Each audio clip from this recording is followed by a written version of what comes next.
নমস্কাৰ ৰাইজ, আজি মই ব্ৰকলি চব্জি বনাব ওলাইছোঁ। ইয়াৰ লগত লৈছোঁ আলু, পিঁয়াজ, জলকীয়া, আদা নহৰু পেষ্ট, লগতে লৈছোঁ মটৰ।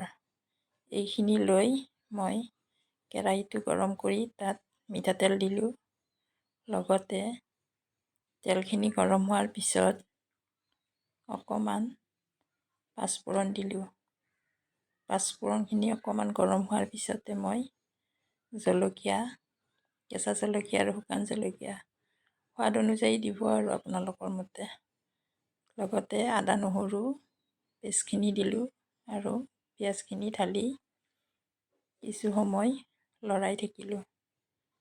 এইখিনি অকণমান ৰঙচুৱা হ'বলৈ দি ইয়াত মই এতিয়া আলুখিনি দি দিলোঁ। আলুখিনি কিছু সময় লৰাই থাকি অলপ ৰঙচুৱা হোৱালৈ ৰৈ থাকিলোঁ। আলুখিনি অকণমান ৰঙচুৱা হোৱাৰ পিছত ইয়াত মই এতিয়া ব্ৰকলিখিনি ঢালি দিলোঁ। ব্ৰকলিখিনিও কিন্তু কিছু সময় লৰাব লাগিব, কাৰণ এইখিনি ৰঙচুৱা হ'লেহে বহুত টেষ্টি লাগে। এইখিনি অকণমান ভজা যোৱাৰ পিছতে মই এতিয়া ইয়াত মটৰখিনি ঢালি দিলোঁ। মটৰখিনি ঢালি কিছু সময় লৰাই থাকিলোঁ। লৰাই এতিয়া ইয়াত মই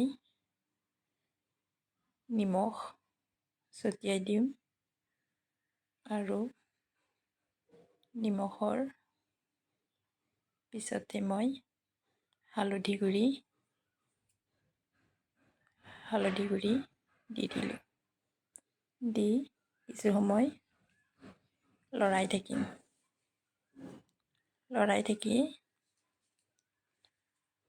10 মিনিটমান সময় ঢাকনি এখন দি ইয়াক বইল হ'বলৈ দিলোঁ। লগতে জিৰা গুড়ি অকণমানো ঢালি দিলোঁ। দি কিছু সময় বইল হ'বলৈ দিলোঁ।